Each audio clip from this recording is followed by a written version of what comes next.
Magandang araw po sa lahat. Ito pa rin po si Teacher Bong para po sa ating turo. At ating pong subject, Mathematics 6 para sa Quarter 1, Week 6.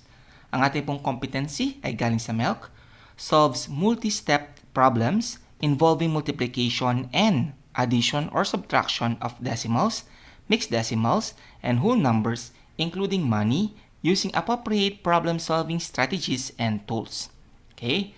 So before po tayong pag-usapan natin yung mismo pong competency natin, which has a code of M6NS-IF-113.3, ay pag-usapan muna po natin as a review yung decimals tsaka mixed decimals. So pag sinabi po natin whole number, meaning number lamang po to, wala po siyang decimal. Wala po siyang number after ng kanyang decimal point. Pero kapag ito po ay mayroong number after ng decimal point niya, yan po ay mixed decimal. Pero kung wala po siyang whole number, as in this case, yan po ay decimal. So nasa difference po ng kanyang number sa whole number para malaman kung mixed number siya or decimal. Now, proceed naman po tayo dito. Actually po, medyo mabigat po yung ating topic kasi pwede mo siyang i-subdivide into several topics. Pero anyway, ganito po yung ginawa ko. Ating pong kinulayan ng iba't iba yung ating mga competency na pag-uusapan. Ang una po, solves multi-step problems involving multiplication. So dito po, yung maraming step sa multiplication. Maaaring pong mag-multiply ka, mag-add, o kaya mag-multiply ka, mag-subtract, o kaya mag-multiply, mag-add at subtract, or mag-multiply, subtract, and add. O kaya addition, subtraction, tapos multiplication. Yung mga ganun po. So, kailangan, alam natin yung first part is maraming step. So, 1 yun. Pangalawa is pwede kang mag-multiply and then mag-add. That's 2. O kaya multiply and subtract. So, yan. Yung pangatlo, ito po yung involving the money. At ikaapat, yung problem-solving strategies and tools. So, yan po yung mga pag-uusapan natin. So, gumamit po tayo ng example para mabilis ko po maipaliwanag po sa inyo to, no? Pero before that, pakita ko muna ang gagawin po natin. Sa multi-step problem involving multiplication, ang kinakailangan po natin dito, para malaman mo kung ano yung mga steps na gagamitin mo, yung pagkakasunod-sunod ng mga to, you have to use comprehension. Ang susunod naman po, kung mag-a-add ka o magsasubtract ka, batay yan sa mga keywords na maririnig mo or makikita mo mula sa problem. Malalaman mo naman yung sa money, para mapag-aralan natin ito mabuti, kinakailangan meron kang mastery sa denomination or currency na mayroon. At sumunod, yung problem-solving strategies at tools, kinakailangan meron kang shortcuts o kaya techniques. Okay? So, tingnan po natin yung ating example dito. Pedro carries 2 plastic bottles of water having 1 and 75 hundredths liters or 1.75 liters each, and 1 carries 3 bottles having 1.25 liters each. What is the total amount of water carried by the two? Okay, so yan po yan ang ating problem. It involves about water. Okay, so anong una natin gagawin? First step. First is, unahin po natin yung shortcut or technique. Bakit?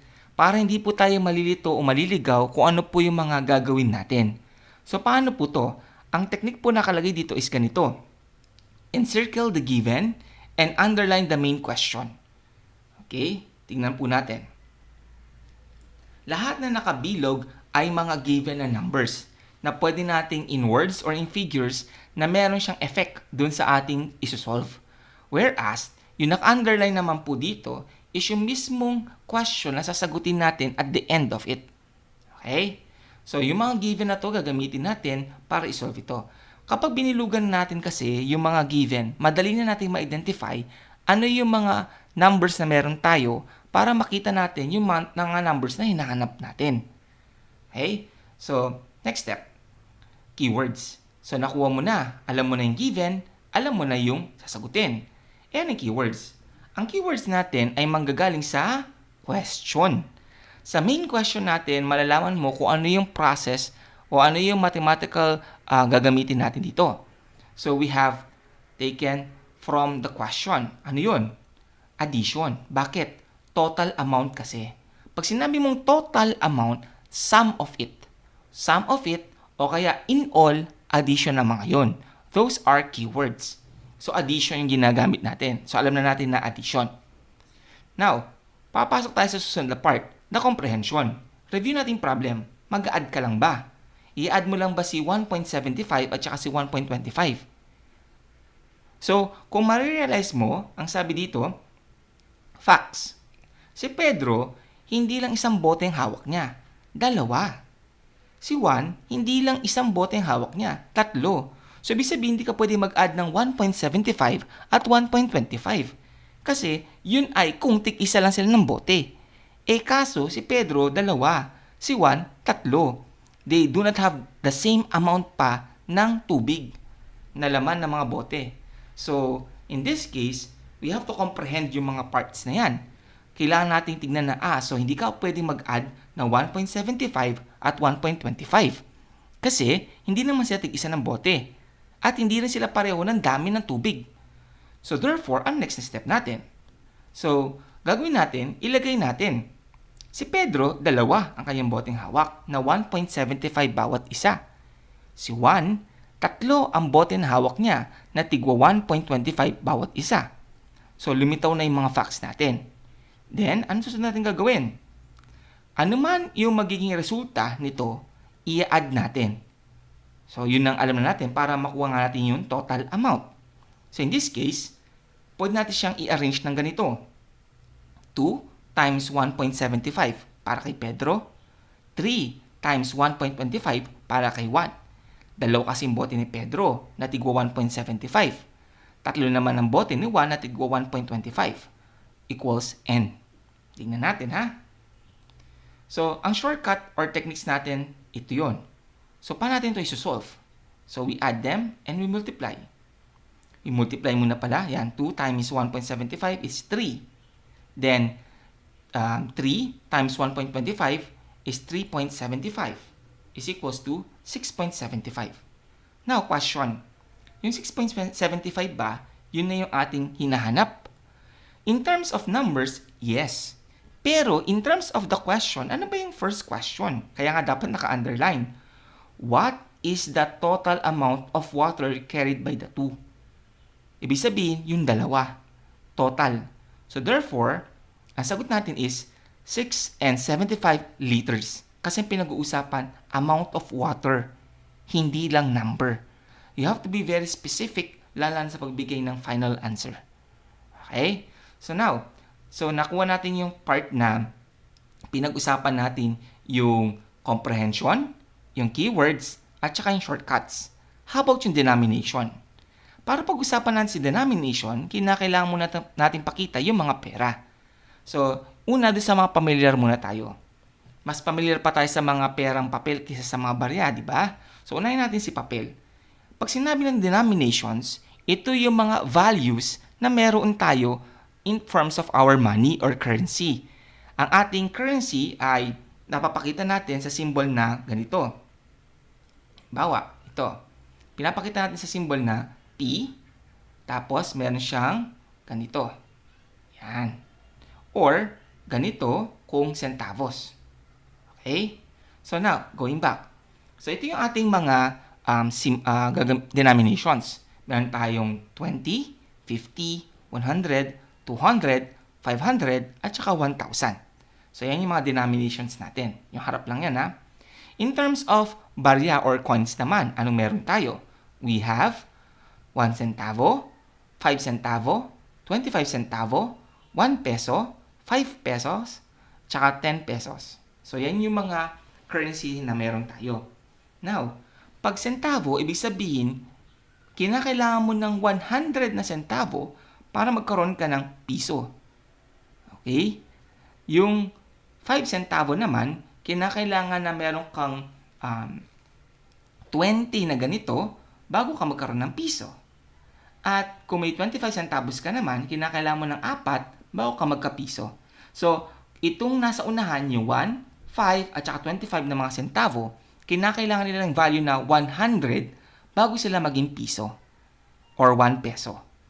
Tapos, 5 nitong 1 peso bago ka magkaroon ng 5 pesos. 5 peso, kinakailangan mo ng 2 bago ka magkaroon ng 10 peso coin. Okay? So, yan yung ating mga denomination breakdown. Now, since alam na natin yung mga tukol sa pera, yung mga coins, at saka mga bills, no? Pag-usapan natin yung isang problem na gagamit tayo ng money. So, Pedro pa rin, tsaka si Juan. Si Pedro have 10 25 centavo coins and Juan have 6 5 peso coins. They bought cookies worth 32 pesos. How much was left? So katulad ng una nating ginawa, kinakailangan natin gamitan ng mga process. So sa first part is shortcut or technique, encircle the given and underline the main question. So ano ba dyan yung question? Nasaan dyan yung mga given? Ito yan. 10 na 25 centavo. 6 na 5 peso. 32 pesos yung para sa cookies. Tapos, yung underlined, how much was left. O yan ha. Now, keywords tayo. Taken from the question. Anong keyword natin dito? Yung how much was left. Yung word na left. Pag sinabi mong left, meaning natira, subtraction yun. Kasi may original na number bago siya natira. So, that is subtraction. So, alam na natin na ang process natin, mag-involve tayo ng subtraction. Ngayon, proceed tayo sa next part, comprehension. Sa comprehension, you have to review the problem. Balikan natin. Ima-minus mo ba sa 32 yung 10 at saka 6? So, imposible. Bakit? Dahil si Pedro at saka si Juan, hindi lang naman 10 pieces na basta-basta ang hawak nila at saka 6 pieces. Si Pedro, 10 pieces, pero bawat isa worth 25 centavos. Si Juan naman, 6 nga lang yung pirasong hawak niya, pero na coins, pero tigil 5 piso naman. So yung value nila, kinakailangan ay maging kapantay na isa't isa para malaman natin kung kaya ba nilang bilhin in the first place yung mga cookies. Okay? So ngayon, ang gagawin natin, i-times natin. Tandaan, ito ay centavos, hindi ito peso. Okay? Kasi kung ito ay peso, automatic, ito times mo lang siya bilang whole number. In this case, itong minumultiply natin ay para yung ganito, decimal. Okay? So therefore, ganyan itsura niyan. 25 centavos is 0.25 or 25 hundredths. Diba? Naalala ninyo, sinabi ko, bawat centavo, kinakailangan muna nilang i-meet yung 100. Okay? Bago sila maging 1. Bago sila maging buo, para sila ng mga nasa decimals, yan ay kinakailangan muna na maging value of 100. Lahat ng mga numbers na nandito sa itaas, yan ay mga katumbas ng itong mga centavos, katumbas yan ay mga decimals. So, paano yun? Let's say, itong si 1 centavo. Si 1 centavo, ang katumbas niya ay 0 and 1. Ayan. Bali, katumbas niya is 100ths. Kinakailangan niya ng 100 na centavo bago mabuo ang 1 piso. Eh, how about yung 5 cents? Ang 5 cents, kapag sinulat natin yan in decimal, ay ganito. Yan. So, kinakailangan niya ng 20 pieces bago siya maging piso. How about yung 25 centavos? Si 25 centavos naman, ang decimal niyan is ganito. Okay? Kasi nga, lahat ng mga value ng centavos, halimbawa to, 1 centavo, ang katumbas niya is 1 over 100. Ganyan. 100 muna bago maging piso. So, 10 kay Pedro, 25 centavos, 6 kay Juan na tigpa 5 pesos. O 5 peso coin. Okay? So, ang gagawin niya natin ay 10 yung kay Pedro, pero 25 centavos, ang value nun is 2 peso and 50 centavos. Kay Juan naman ay 6 na tig 5, ang value nun is 30 pesos. So therefore, next part dito, another part ng comprehension ay yan. Nakuha natin yung mga sagot natin na yan. Then, shortcuts or technique, kinakailangan natin i-add yung mga yan para makuha natin yung original na pera na hawak ng dalawang tao. So, 2 and 50 hundredths plus 30 is equals to 32 and 50 hundredths or 3250. So, si 3250, yung ating original money na hawak ng dalawa. And then, ima-minus natin yung cookies. Magkano yung halaga ng cookies? 32 pesos. Now, 3250 minus 32 pesos. Ang sagot, 50 centavos or ganito. Okay, para naman sa 50 centavos yan, no? Pagkakaiba lang sila sa pagkakasulat. Kung as a whole number, titignan mo siya na decimal siya, ganito. Kung as a centavo, ganito yan. Okay? So, yun yung ating lesson for today. Yung solves multi-step problems involving multiplication and addition or subtraction of decimals, mixed decimals, and whole number including money using appropriate problem-solving strategies and tools. Ito po si Teacher Bong nagsabing stay home and stay safe. Salamat po!